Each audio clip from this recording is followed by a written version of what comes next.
నమస్తే అండి. ఈరోజు మనం కమ్మనైన పెసరపప్పు మెంతి కూర కర్రీ చేసుకుందామండి. ఇది చాలా టేస్టీగా ఉంటుందండి. ఎండాకాలం కదండి, చలవ కూడా చేస్తుంది.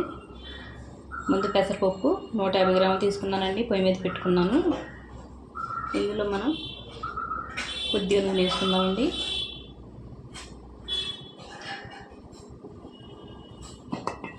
కొద్దిగా పసుపు అండి,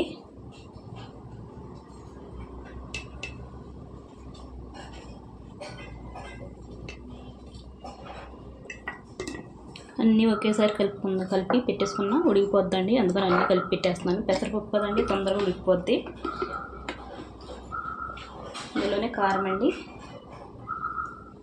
చూసుకొని వేసుకోవాలండి. ఎక్కువ తినేవాళ్ళు ఎక్కువ, తక్కువ తినేవాళ్ళు తక్కువ. చాలా టేస్టీగా ఉంటుందండి. 4 పచ్చిమిరపకాయలండి కోసి వేసుకుంటున్నాను తొందరగానే.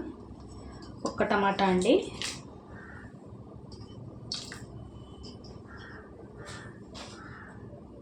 మొత్తం అంతా కలిపేసి పెట్టేసుకుంటే తొందరగా ఉడికిపోద్దండి. చూడండి, గుప్పుడు అండి మెంతి కూర వేసేసుకుందాం. ఇది కూడా వేసుకుంటే బాగా మెత్తగా ఉడికిపోద్ది. చిన్న సైజు కట్టలు 2 అండి మెంతి కూర.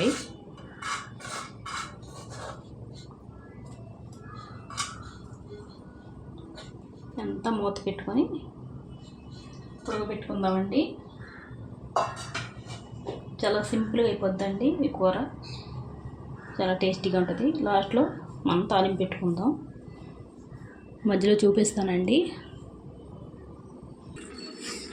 చూడండి, సగం ఉడికిందండి. చూసారా, మనం మెంతి కూర వేసాం కదా, కరెక్ట్గా ఉంది. 2 ఈక్వల్గా ఉన్నాయి. మెంతి కూర అని పెసరపప్పు ఇలా ఉండాలండి. ఇలా ఉంటే టేస్టీగా ఉంటుంది. ఇది బాగా ఉడకాలండి. ఉడికిన తర్వాత చూపిస్తాను. చూడండి, పప్పు ఉడికిపోయిందండి. కొద్దిగా మనం చెంచా చెట్టులాగా అనుకుంటే సరిపోద్దండి. ఎంత పలుసగా దింపేసుకుంటే మనం తాలింపు పెట్టుకునేటప్పుడు చల్లారేటప్పటికి కొద్దిగా గట్టి పడుతుందండి. ఇప్పుడు స్టవ్ కట్టేసుకుందాం. ఇందులో మనం రుచికి తగినంత ఉప్పు వేసుకుందామండి. చూసుకొని వేసుకుందాం. పెసరపప్పు కదండి, కొద్దిగా తక్కువే పడుతుంది. ఇది బాగా కలిపేసుకొని ఇందులో మనం చింతపండు వేసుకోలేదు కదండి. ఇప్పుడు మనం నిమ్మరసం వేసుకుందాం. ఇష్టం అంటే నిమ్మరసం వేసుకోండి, లేకపోతే చింతపండు పులుసు వేసుకోండి. అంటే సగం పప్పు ఉడికిన తర్వాత వేసుకోండి, లేకపోతే ఉడకత పప్పు అలాగనే వేసుకోవచ్చు. మనం ఉప్పు కలిపేసుకొని ఉప్పు చూసుకోనండి, అప్పుడు రసం వేసుకుందాం. సరిపోయిందండి ఉప్పు. చూడండి, నిమ్మరసం అండి, 2 నిమ్మకాయల రసం అండి. పులుపు తగ్గట్టు వేసుకోండి, చూసుకొని వేసుకోండి. కొద్దిగా లైట్గా పులుపు ఉంటేనే బాగుంటుందండి ఈ పప్పు. నేను కూడా చూసుకొని సరిపోతే మళ్ళీ వేసుకుంటాను, సరిపోతే ఇంకా వేసుకోను. బాగా కలుపుకొని చూసుకోవాలండి.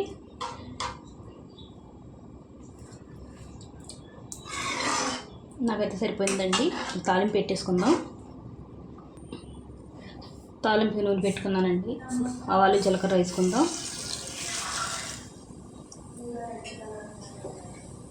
బాగా వేడుతుందండి. కొద్దిగా నూనె వేసుకుంటేనే బాగుంటుందండి.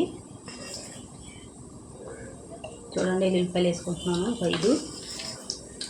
ఎండుమిరపకాయలండి, కొద్దిగా వేగాలండి ఎండుమిరపకాయలు.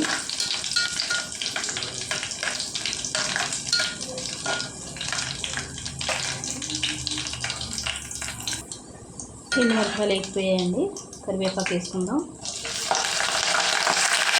తాలింపు వేసుకుందండి. ఇప్పుడు పప్పు వేసేస్తున్నాం ఇందులోకి.